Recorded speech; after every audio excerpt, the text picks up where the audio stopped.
আজকে মুহিবুল্লাহ খতিবকে দিয়ে নাটক সাজাইছে না?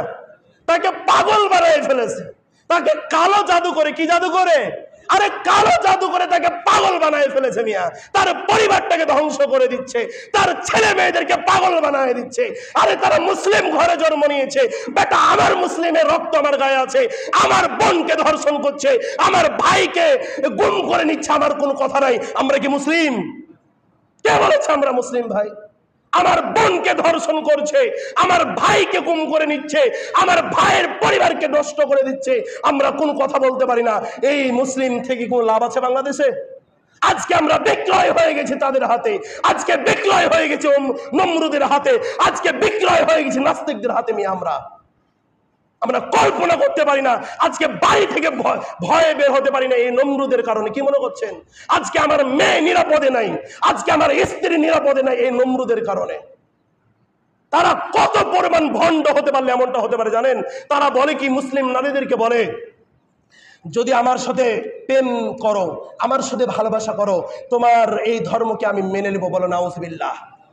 ইস্কন্দের বই লেখা আছে, তোমরা যদি কোনো নারীকে ভালোবাসার জন্য, তাদের সতীত্বকে নষ্ট করার জন্য তোমাদেরকে খাতনা দিতে হয়, মুসলমানি দিতে হয়, তবুও তোমরা তাদের সতীত্ব নষ্ট করে দিবা, তবুও তোমরা খাতনা দিয়ে তাদের সতীত্ব নষ্ট করে দিবা। বলো নাউজুবিল্লাহ। কারা? ইস্কনের দল বাহিনী। প্রিয় ভাইয়ের আমার, আপনাদের কাছে একটা অনুরোধ থাকবে, যদি এই বাংলার জমিনে প্রশাসন বিচার না করে, আমরা প্রশাসনকে বড় আকারে বলবো, গলা ফাটিয়ে তাদেরকে বলবো, যদি তারা বিচার করতে ব্যর্থ হয়ে যায়, যদি তারা কি করতে ব্যর্থ হয়ে যায়? বিচার করতে ব্যর্থ হয়ে যায়। যাদের বিচার হচ্ছে না বাংলার জমিনে, তারাই কষ্ট বুঝতে পারছে, বরং কেউ বুঝতে পারে না।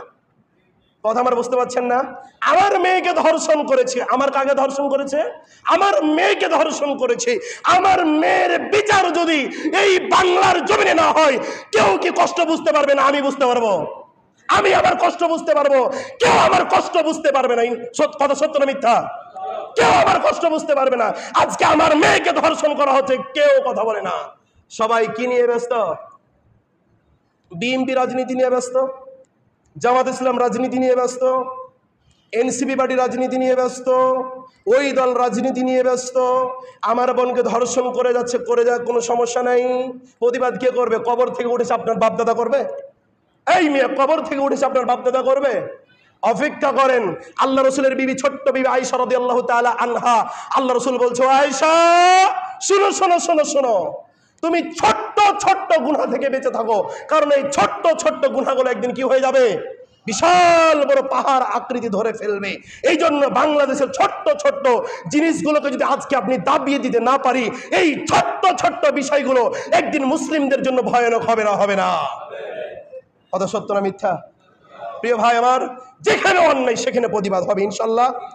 যেখানে অন্যায় সেখানে প্রতিবাদ আমি করবো ইনশাল্লাহ। বলেন সবাই ইনশাল্লাহ।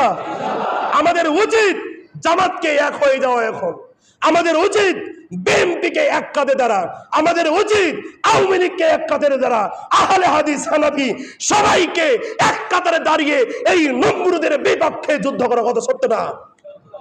কিন্তু আমরা সবাই দলভক্ত, আহলে হাদিস একটা গ্রুপ। হানাফি ভাইয়েরা নাভির নিচে হাত বাঁধা নিয়ে ব্যস্ত, আহলে হাদিসেরা বুকের নিচে হাত বাঁধা নিয়ে ব্যস্ত, কেউ রাজনীতি নিয়ে ব্যস্ত। এই ব্যস্ত ব্যস্ত করতে করতে এই নমরুদরা এর ফাঁকে কি করছেন? কাজ চালাচ্ছে না? এই জন্য বলি, আল্লাহ রাব্বুল আলামিন সকল দল মত সবাইকে যেন এক হয়ে, যখন ঈমান নিয়ে আমাদের প্রশ্ন উঠবে, কি নিয়ে প্রশ্ন উঠবে? ঈমান।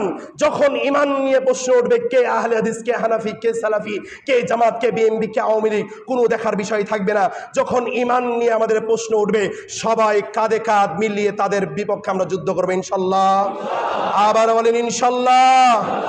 হে আল্লাহ, আমাদের সবাইকে কবুল করেন, বলেন আল্লাহুম্মা আমিন।